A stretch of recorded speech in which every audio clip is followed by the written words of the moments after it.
आपके तकनीकी प्रपत्र अंतर्राष्ट्रीय संस्थानों में पढ़े गए हैं तथा प्रकाशित हुए हैं।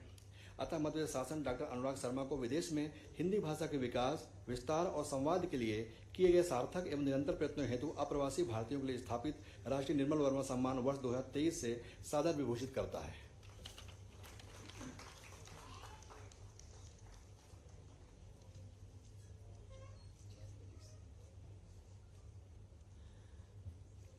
Doctor Anurag Sharma Pennsylvania America से पधारे हैं और वहां रहकर सेतु जैसी महत्वपूर्ण पत्रिका का संपादन करते हैं। राष्ट्रीय निर्मल वर्मा सम्मान 2023 माननीय मुख्यमंत्री जी के हाथों प्राप्त कर रहे हैं। और उसके बाद राष्ट्रीय गुणाकर मूल्य सम्मान 2022। यह सम्मान प्रतिवर्ष हिंदी में वैज्ञानिक एवं तकनीकी लेखन के साथ ही पाठ्य पुस्तकों में लेखन के लिए दिया जाता है। वर्ष 2022 का यह सम्मान सुप्रतिष्ठित वैज्ञानिक एवं लेखक डॉक्टर कृष्ण कुमार मिश्र को प्रदान किया जा रहा है। आपने वर्ष 1987 में इलाहाबाद विश्वविद्यालय से MSc रसायन विज्ञान तथा वर्ष 92 में रसायन विज्ञान में PhD की उपाधियां प्राप्त की हैं। आपका हिंदी में शैक्षिक एवं लोक उपयोगी वैज्ञानिक साहित्य के सृजन में उल्लेखनीय योगदान है।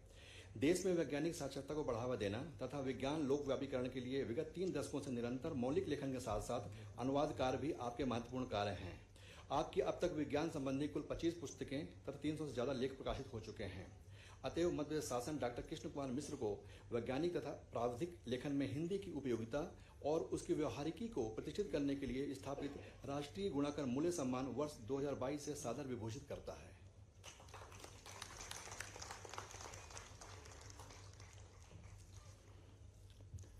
राष्ट्रीय गुणाकर मूल्य सम्मान विज्ञान लेखन के लिए विशेष रूप से परिकल्पित है और वर्ष 2022 का यह पुरस्कार, जैसा कि आप देख रहे हैं, डॉक्टर कृष्ण कुमार मिश्र मुंबई प्राप्त कर रहे हैं। और इसके बाद वर्ष 2023 राष्ट्रीय गुणाकर मूल्य सम्मान वर्ष 2023 श्री देवेंद्र मेवाड़ी दिल्ली को प्रदान किया जा रहा है। श्री देवेंद्र मेवाड़ी ने वनस्पति शास्त्र में MSc हिंदी में MA तथा PG डिप्लोमा की उपाधियां प्राप्त की हैं। हिंदी साहित्य लेखन के क्षेत्र में आपका योगदान अतुलनीय है। आपकी मौलिक पुस्तकों में विज्ञान नामा, विज्ञान प्रसंग, 10 कहानियां, कोख, भविष्य तथा बाल विज्ञान साहित्य में विज्ञान, 12 मासा, सौरमंडल की सैर, विज्ञान और हम इत्यादि शामिल है। आप विगत 6 दशकों से देश की विभिन्न पत्र पत्रिकाओं में लेखन कार्य कर रहे हैं। आपने धर्मयुग, साप्ताहिक हिंदुस्तान, दिनमान, जनसत्ता, नवभारत प्रमुख है। अब तक प्रमुख 3500 से अधिक मौलिक वैज्ञानिक लेख आपके प्रकाशित हो चुके हैं। अतः मध्य प्रदेश शासन श्री देवेंद्र मेवाड़ी नई दिल्ली को वैज्ञानिक एवं प्राविधिक लेखन में हिंदी की उपयोगिता और उसकी व्यवहारिकी को प्रतिष्ठित करने के लिए स्थापित राष्ट्रीय गुणाकर मूल्य सम्मान वर्ष 2023 से सादर विभूषित करता है।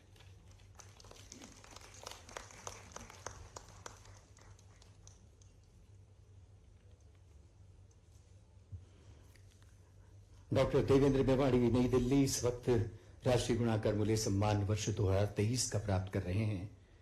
एक बार फिर बता दें, माननीय मुख्यमंत्री जी शॉल, श्रीफल, 5 लाख रुपए की सम्मान निधि भेंट कर, उनकी प्रशस्ति भेंट कर आदरणीय देवेंद्र जी का अभिनंदन स्वागत कर रहे हैं। और उसके बाद राष्ट्रीय हिंदी सेवा सम्मान 2022। यह सम्मान प्रतिवर्ष अहिंदी भाषी लेखकों और साहित्यकारों को लेखन सृजन में हिंदी की समृद्धि के लिए दिया जाता है। वर्ष 2022 का यह सम्मान हिंदी साहित्य लेखन एवं हिंदी भाषा के प्रचार प्रसार में सक्रिय डॉक्टर दामोदर खड़से को दिया जा रहा है। आपने हिंदी साहित्य पर 5 शोध कार्य, PhD तथा उपन्यासों, कविताओं, कहानियों पर 3 MPhil संपन्न हो चुके हैं। आपके विभिन्न कथा संग्रह, उपन्यास एवं कविता संग्रह प्रकाशित हो चुके हैं। आपके द्वारा अनुदित पुस्तकों में अछूत, रामनगरी, कालचक्र, पराया, भूले बिसरे दिन, ऐसे लोग, ऐसी बातें, 12 मास, मन सर्जन, कमला इत्यादि शामिल हैं। अतः मध्य प्रदेश शासन डॉक्टर दामोदर खड़से को अहिंदी भाषी लेखन के क्षेत्र में हिंदी के समृद्ध विकास, योगदान एवं सराहनीय कार्यों के लिए स्थापित राष्ट्रीय हिंदी सेवा सम्मान वर्ष 2022 से सदर विभूषित करता है।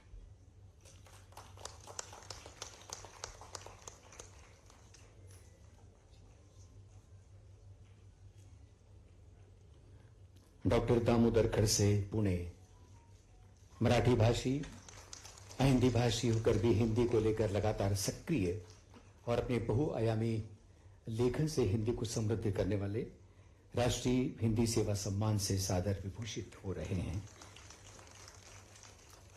और इसके बाद वर्ष 2023 का यह सम्मान वर्ष 2023 का यह सम्मान सुप्रतिष्ठित हिंदी साहित्यकार एवं लेखक डॉक्टर मनमोहन सहगल को प्रदान किया जा रहा है। आपने हिंदी तथा दर्शन शास्त्र में MA, BT, PhD एवं D.Litt की उपाधि प्राप्त की है। आप देश के विभिन्न प्रतिष्ठित संस्थानों में प्राध्यापक, रीडर, अध्यक्ष, आचार्य एवं वरिष्ठ अन्वेषक के रूप में अपनी सेवाएं प्रदान कर चुके हैं। आपने हिंदी साहित्य के क्षेत्र में महत्वपूर्ण आयाम स्थापित किए हैं। आपकी मौलिक रचनाएं, जिनमें गुरु ग्रंथ साहिब, एक सांस्कृतिक सर्वेक्षण, संत गुरु अंगदेव आदि शामिल हैं। आपके मौलिक उपन्यासों में जिंदगी और जिंदगी बदलती करवटें, कश्मीर की कसक, एक और रक्त बीज, नरमेध, घटता बढ़ता चांद, समझौते से पहले, सुर मिले मेरा तुम्हारा, काला सच इत्यादि शामिल है। अतः मध्य प्रदेश शासन डॉक्टर मनमोहन सहगल को अहिंदी भाषी लेखन के क्षेत्र में हिंदी के समृद्ध विकास, योगदान एवं सराहनीय कार्यों के लिए स्थापित राष्ट्रीय हिंदी सेवा सम्मान वर्ष 2023 से सादर विभूषित करता है।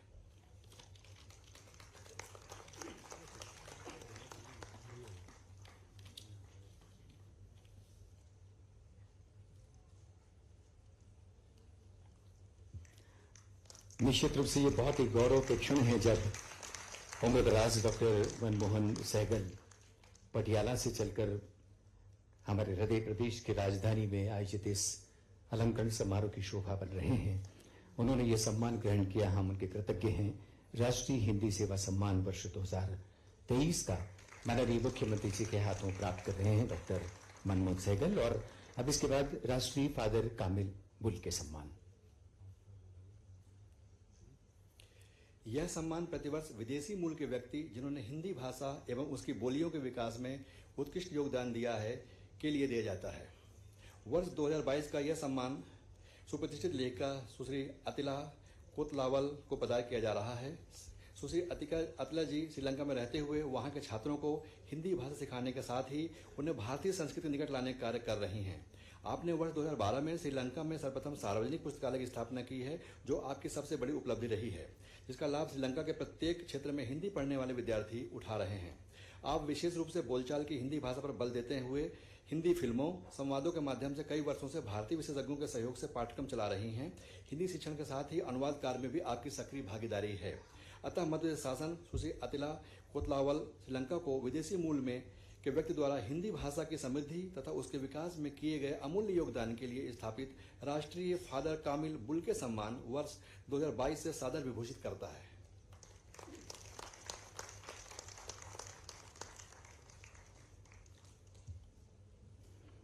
सुश्री अतिला कोतलावल श्रीलंका और वर्ष 2022 का राष्ट्रीय फादर कामिल बुल के सम्मान प्राप्त कर रही है।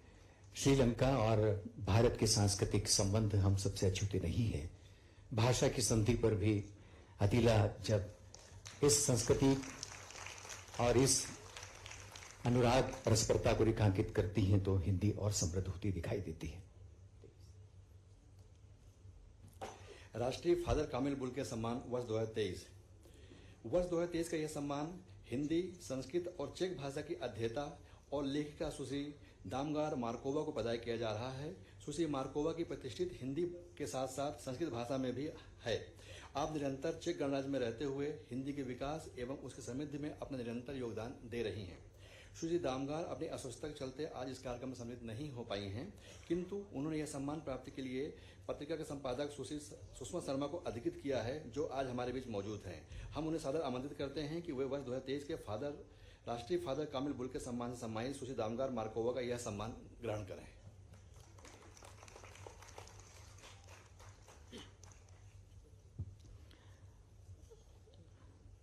जैसा कि आपको सूचित किया गया, हमारे बीच यह सम्मान ग्रहण करने के लिए दागमार मार्कोवा स्वयं उपस्थित नहीं है, लेकिन उनके हिस्से का यह सम्मान आदरणीय सुश्री सुषमा शर्मा प्राप्त कर रही हैं। यह सम्मान उन्हें पहुंचा दिया जाएगा। हम उनके प्रति अपनी हार्दिक शुभकामनाएं प्रेषित करते हैं। तो दिव्य सज्जनों, इसी के साथ जो 5 श्रेणियों के हिंदी दिवस के और हिंदी के विभिन्न आयामों में सक्रिय विभूतियों के लिए सम्मान स्थापित किए गए। आज माननीय मुख्यमंत्री जी ने, माननीय संस्कृति मंत्री जी, आदरणीय प्रमुख सचिव संस्कृति जी और संचालक संस्कृति जी ने ये सम्मान अलंकरण भेंट किए आप सबकी साक्षी में, आप सबकी उपस्थिति में। ये बहुत ही जरूरी है कि हम सम्मान ग्रहण करने वाली विभूतियों की ओर से प्रतिनिधि वक्तव्यों को भी सुने। लिहाजा इस क्रम में सबसे पहले हम सुश्री अतीला जी को आमंत्रित करते हैं। श्रीलंका से ये सम्मान ग्रहण करने के लिए वे पधारी। जैसा कि आपने देखा सुना, राष्ट्रीय फादर कामिल पुल के सम्मान आदरणीय अतीला कोतलावल जी को प्रदान किया गया। उनसे निवेदन है संक्षिप्त में अपने उद्गार व्यक्त करें।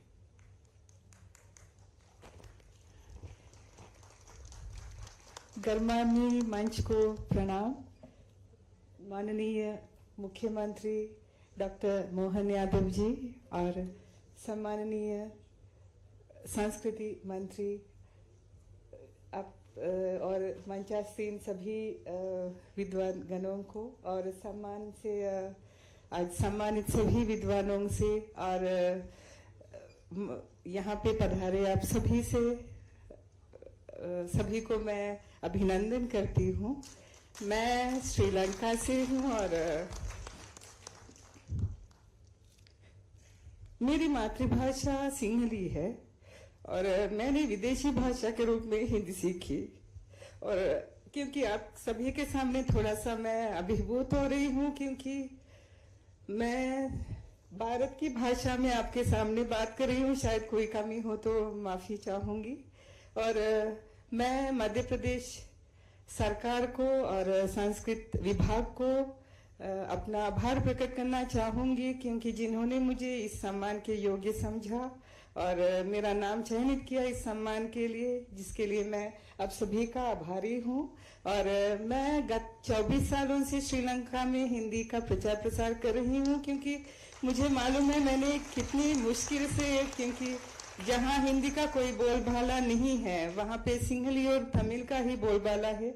ऐसी जगह पे हिंदी सिखाना बहुत बड़ी चुनौती थी, लेकिन भारत से समय समय पर मुझे बहुत सहायता मिली। उस वजह से मैं आगे तक बढ़ पाई हूँ। और क्योंकि आज पहली बार ऐसे मंच में मैं बोल रही हूँ, मुझे इतना अच्छा लग रहा है।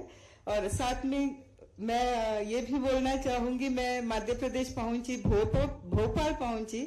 यहाँ की जो इतनी साफ सुथरा शहर देख के मुझे भोपाल से प्यार हो गया है। अब तक तो भारत माँ से प्यार था, हिंदी से प्यार था, अभी भोपाल से भी प्यार हो गया।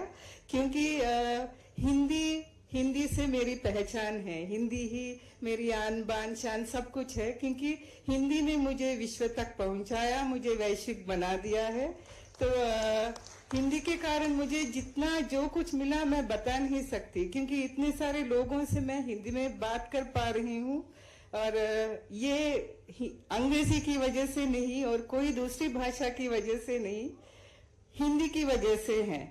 तो इतने सारे जाने माने साहित्यकारों से, कलाकारों से मुलाकात होती है। और विशेष रूप से मैं ये भी बताना चाहूंगी, सन 2012 में यहीं के पूर्व मुख्यमंत्री श्री शिवराज जी चौहान जी पधारे थे श्रीलंका में। तब मुझे सौभाग्य मिला उनके लिए दुभाषीय का काम करने का। उनके साथ मैं 4 दिन तक रही। तो इसी तरह से बहुत सारे अवसर मुझे मिले, क्योंकि वो सब हिंदी के कारण ही मिले। तो यहाँ पे मैं देख रही हूँ जितने स्कूलों के जो बच्चे हैं, क्योंकि अक्सर मैं यहाँ आती हूँ, मैं सभी से हिंदी में बात करती हूँ। कभी कभी ये लोग मुझसे अंग्रेजी में जवाब देते हैं, तो मैं पूछती हूँ आप लोग, मैं हिंदी में आपसे बात कर रही हूँ, आप अंग्रेजी में जवाब क्यों दे रहे हैं? मैं इंडिया में हूँ तो मैं चाहती हूँ मैं हिंदी में बात करूँ। तो मैं सभी को बताना चाहूंगी, हिंदी को अपनाइए, क्योंकि मैं विदेशी होकर भी मैंने हिंदी को अपनाया, इसलिए मेरी पहचान बन गई है। हिंदी के कारण मेरी पहचान है। तो अंग्रेजी के पीछे मत भागिए, हिंदी को अपनाइए। तो हिंदी से ही आपकी पहचान बन सकती है, वैश्विक बन सकते हैं आप सब लोग। तो ये सूचना देना चाहूंगी मैं। और क्योंकि ये भी मैं बताना चाहूंगी, एक ना एक दिन इसी तरह से, क्योंकि आज माननीय मुख्यमंत्री जी से प्रत्यक्ष रूप से मुलाकात हुई तो मुझे इतना अच्छा लग रहा है। तो मेरा सपना है एक ना एक दिन मैं इसी तरह से प्रत्यक्ष रूप से मुझे यहाँ भारत के मुख्यमंत्री, हमारे प्रधानमंत्री से मेरी मुलाकात हो, तो मैं उनसे हिंदी में बात कर सकूं, शायद सभी के लिए मैं मिसाल बन सकूं, सभी को मैं बता सकूं कि हिंदी के माध्यम से कौन कहां तक नहीं पहुंच सकता। तो ये मैं बताते हुए मैं अपनी वाणी को विराम देना चाहती हूं और हिंदी दिवस के लिए सभी को शुभकामना देना चाहती हूं। बहुत बहुत धन्यवाद।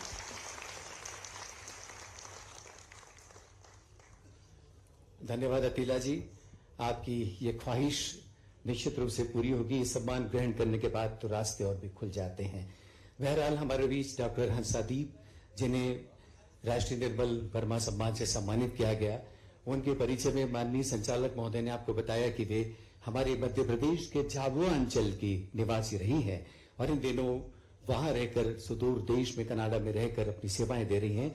हंसा जी से भी हमारा निवेदन है कि वे भी इस अवसर पर कुछ कहें। आदरणीय डॉक्टर हंसादीप।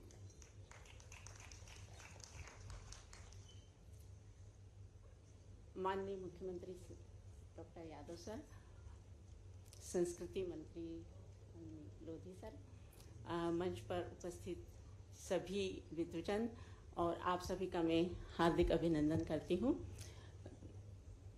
मैं मध्य प्रदेश में पली बड़ी हूँ। मध्य प्रदेश मेरी जन्मभूमि है और जननी जन्मभूमि स्वर्ग जैसी होती है और आज मुझे वैसी ही अनुभूति हो रही है कि मध्य प्रदेश संस्कृति विभाग ने मुझे एक बेटी की तरह आमंत्रित किया, मुझे मान दिया, मुझे सम्मान दिया और प्रदेश ने मुझे गौरव दिया। मैं बहुत आभारी हूँ, तहे दिल से शुक्रिया अदा करती हूँ। साथ ही मैं ये भी बताना चाहती हूँ कि हिंदी ने वैश्विक पटल पर बहुत तेजी से अपनी सतत यात्रा जारी रखी है। हमारी यूनिवर्सिटी ऑफ टोरंटो में कई कोर्सेज चलते हैं हिंदी के। मैं पिछले 20 सालों से हिंदी वहाँ पढ़ा रही हूँ। मैंने अनुवाद भी किए हैं। रचनात्मकता, कथा, उपन्यास ये सभी जारी है और इसी के साथ साथ कई वॉलेंटरी कक्षाएं भी वहाँ चलती हैं।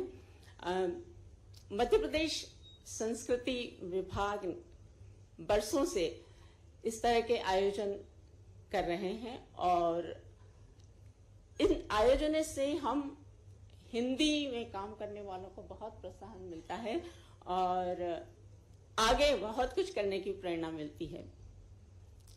मैं गर्व से यह बात कहना चाहती हूँ कि मध्य प्रदेश इस क्षेत्र में सिरमौर है। ऐसे कई भव्य आयोजन हमारे यहाँ होते हैं जब हर विधा की प्रतिभा को अलंकृत किया जाता है, चाहे फिर साहित्य हो, संस्कृति हो, विज्ञान हो या अन्य कई क्षेत्र हो। और मैं अपने ही जन्मभूमि से इस तरह से आई हूँ और सम्मान लेकर जा रही हूँ। मैं आप सभी का, मध्य प्रदेश संस्कृति विभाग का, सभी अधिकारियों का तहे दिल से शुक्रिया अदा करती हूँ कि आपने इतने आत्मीय आतिथ्य से हमें वो पल दिए हैं जो हम हमेशा के लिए संचित करके रखेंगे और आपके प्यार, आपके स्नेह को अपने साथ लेकर जा रही हूँ। बहुत बहुत धन्यवाद आपको।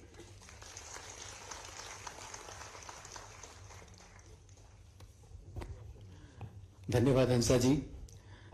और अब निश्चित रूप से बारी हमारे प्रदेश के मुखिया आदरणीय डॉक्टर मोहन यादव की है। आपके आने के पहले माननीय मुख्यमंत्री जी, मैं आपके जनपद के बारे में कुछ दर्शक श्रोताओं को साझा कर रहा था और उज्जैन की उस महिमा के बारे में जिसे प्राचीन अवंतिका कहा जाता है। लेकिन उज्जैन को यह सौभाग्य भी है कि उस शहर को बहुत सारे हिंदी कवियों ने, रचनाकारों ने अपनी कर्मभूमि भी बनाया और उसमें एक नाम अचानक उजला सा जहन में कौंधता है, डॉक्टर शिवमंगल सिंह सुमन का, जिन्होंने कहा था कि मैं क्षिप्रा सा तरल सरल बहता हूं, मैं कालिदास की शीश कथा कहता हूं, मुझको न मौत भी भय दिखला सकती है, मैं महाकाल की नगरी में रहता हूं। ऐसी महाकाल की नगरी में आदरणीय डॉक्टर मोहन यादव जी वहां के सांस्कृतिक गलियारों में आवाजाही करते, न जाने कितने बिंब हमारी आंखों में हैं। महाराजा विक्रमादित्य पर 9 संवत्सर पर जो बड़ा रंगभूमि का कार्यक्रम होता है, उसमें माननीय मुख्यमंत्री जी की उपस्थिति को हम अलग तरह से भी लक्ष्य करते रहे। एक संस्कृति का रंगमंच और एक राजनीति का रंगमंच, लेकिन दोनों में जो बराबरी की आवाजाही बनाई हुई है, उस कौशल के धनी माननीय मुख्यमंत्री डॉक्टर मोहन यादव। बहुत सम्मान के साथ उनसे निवेदन है कि इस अवसर पर हम सबको संबोधित करें।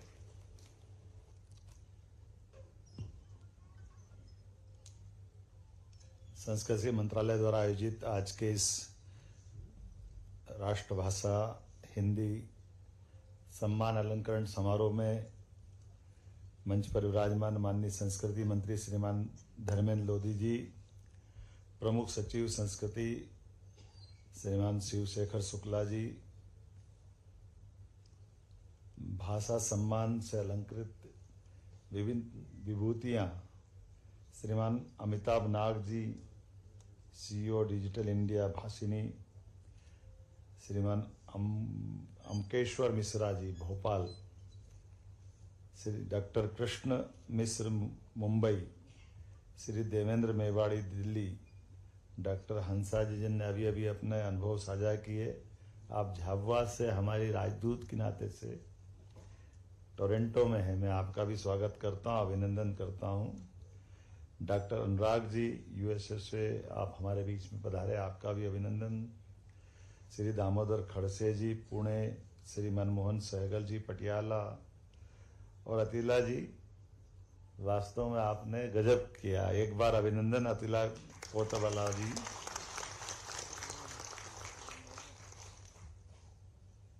भगवान श्री राम, भगवान श्री कृष्ण, इनके आगे जीते जी श्री लगा और वो आनंद हमने महसूस किया।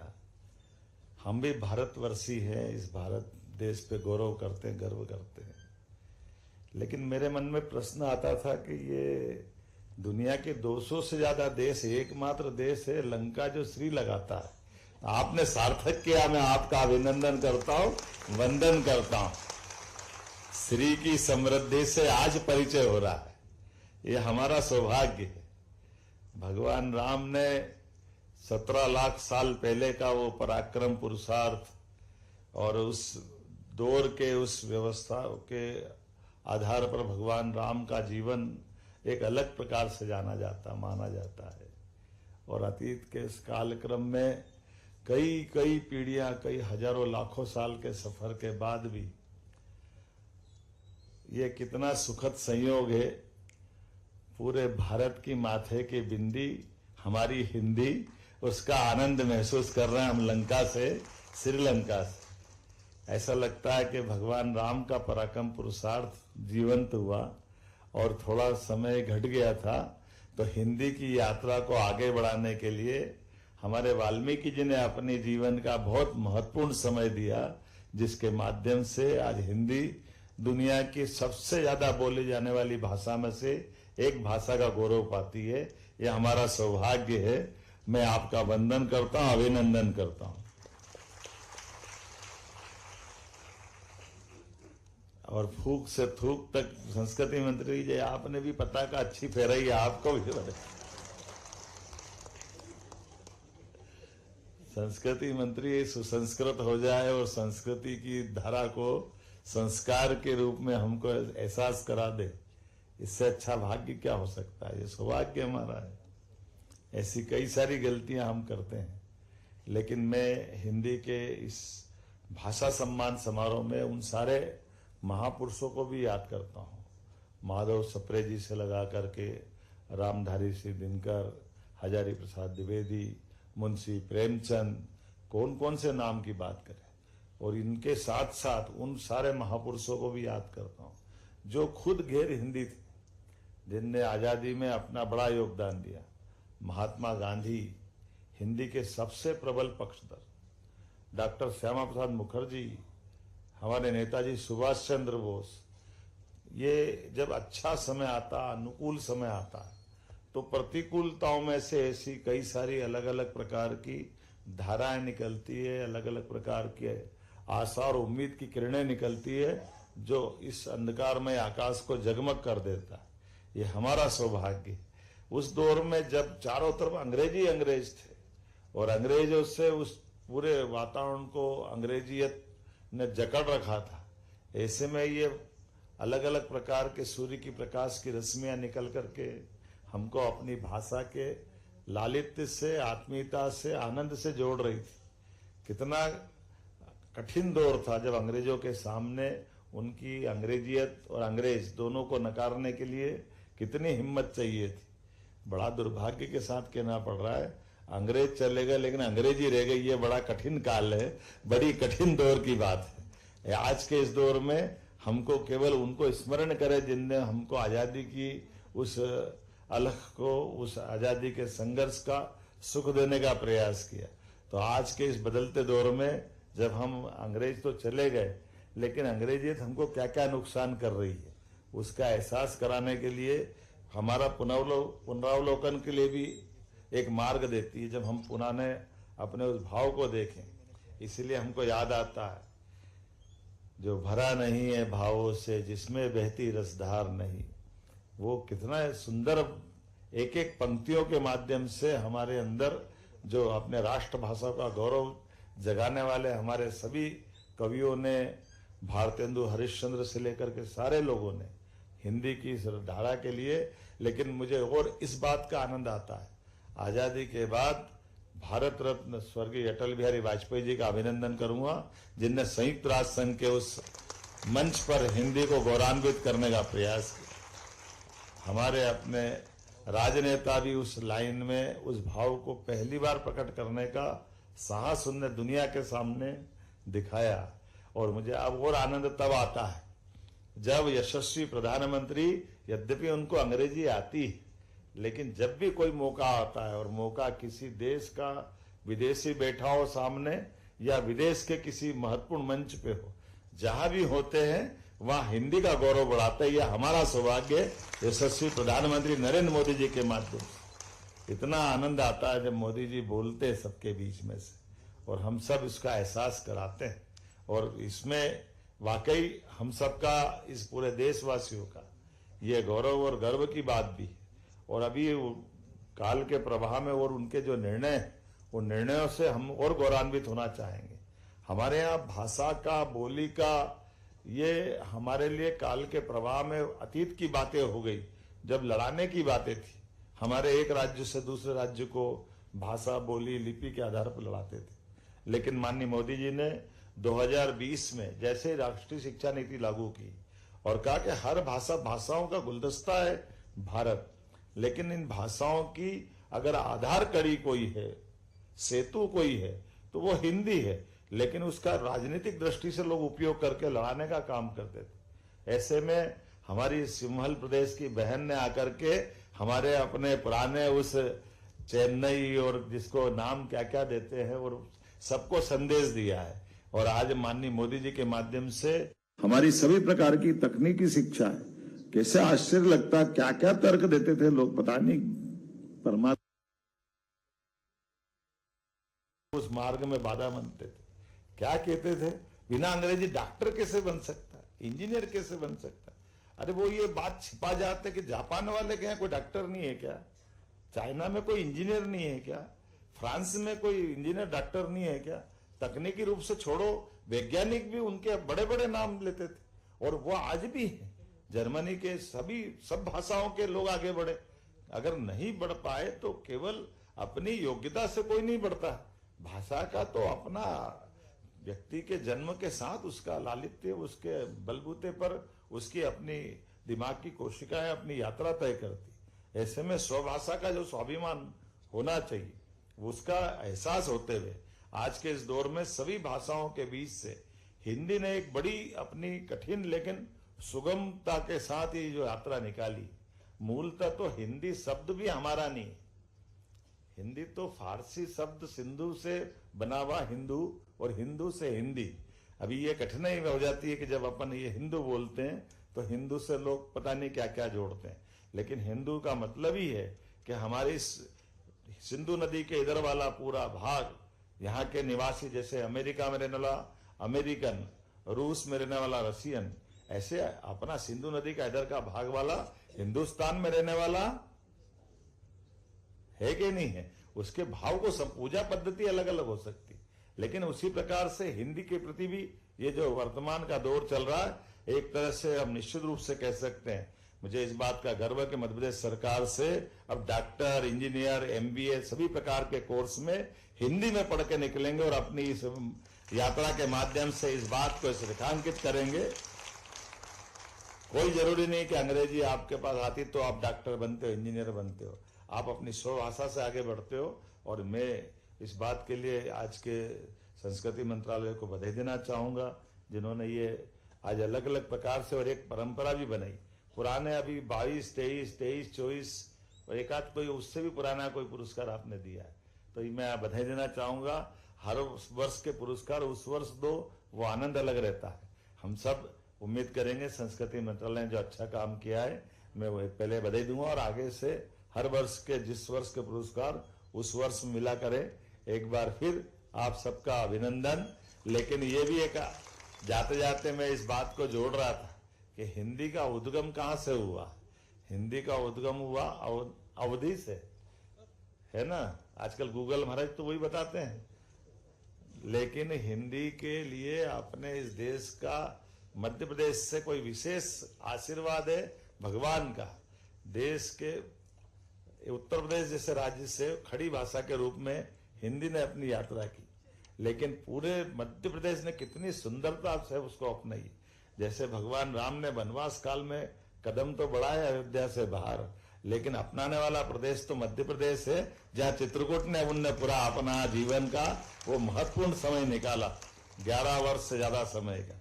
इसी प्रकार से मध्य प्रदेश ने हिंदी को उत्तर, दक्षिण, पूर्व, पश्चिम कोई जिला, कोई हिस्सा नहीं बचा जहाँ हिंदी की भाषा बोलते ही, जब हम यहाँ बोलते तो एहसास नहीं होता, लेकिन हमारे ही लोग या हम में से जो कोई लोग हरियाणा में बोलते, पंजाब में बोलते, देश के बाकी राज्यों में बात करते, तो उनको लगता कि भाषा की सुंदरता इससे अच्छी कुछ हो नहीं सकती है। ये जो गौरव बनाए रखा मध्य प्रदेश ने, परमात्मा करे किसी की नजर नहीं लगे, हमारा ये विजय अभियान जारी रहे, पूरा देश हमारी तरह बोलने लगे, ये संकल्प के साथ एक बार फिर सबको बधाई देता हूं। बहुत बहुत धन्यवाद।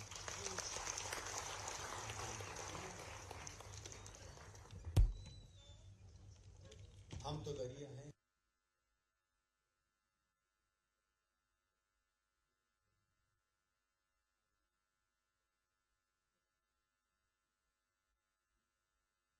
नमोस्तुते। इसलिए विभूषित होने वाली विभूतियां हैं, यह मंच पर पधार चुकी हैं और आपको बताना चाहेंगे कि न केवल मध्य प्रदेश, भारत, बल्कि समूह देशों में हिंदी की